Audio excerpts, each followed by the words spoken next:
Sino nag-follow sa official F3 na ito? Meron na siyang 6K followers. Pero gusto nyong malaman kung sino ang humawak ng account na ito? So gusto nyong malaman? Iba ang mukha nito kaysa original na na Faza. Mahaba ang mukha nito at ang ilong niya iba. Yung isa na Faza na laging nasa news ay iiba. Yan.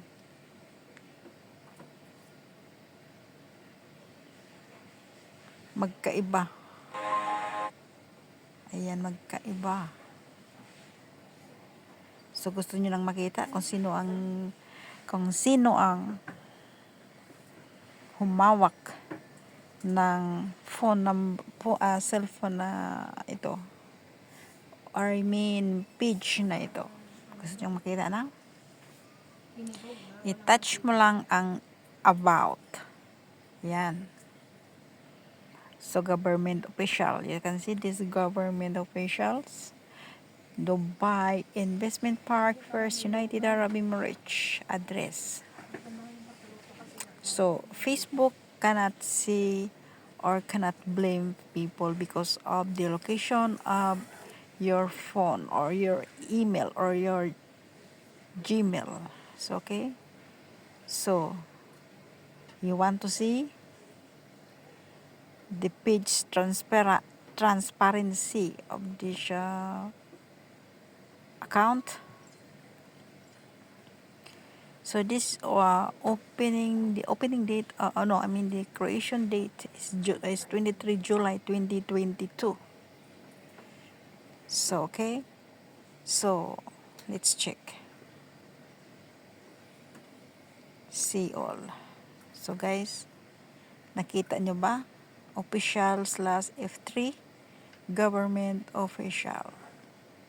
Page information for official F3 Facebook is showing you page activity and information about the people who manage and post comment of this page. So ito na. Page name has not changed. Created official/F3 24 July 2022. Yan. So ayan. Ayan. Page manager daw.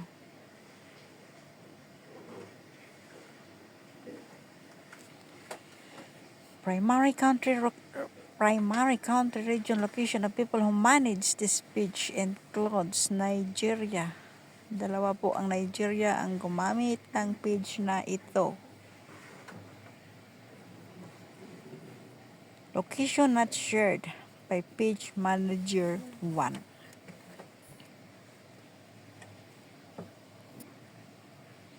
So, grabe yung panluloko nila, oh. Grabe talaga, Nigeria. Dalawa pang taong humawak nito. Hindi post ng false information ang Facebook. Kasi na-detect nila yung location ng cellphone mo. Kaya ang gagawin ko dito ay ganito. I-touch mo yung 3 dot. Pagkatapos, i-block mo. Ayan. Your problem was solved. Close. So, hindi mo na yun makita, guys. Hindi mo na ito makita. Nigeria ang humawak nito. So, okay.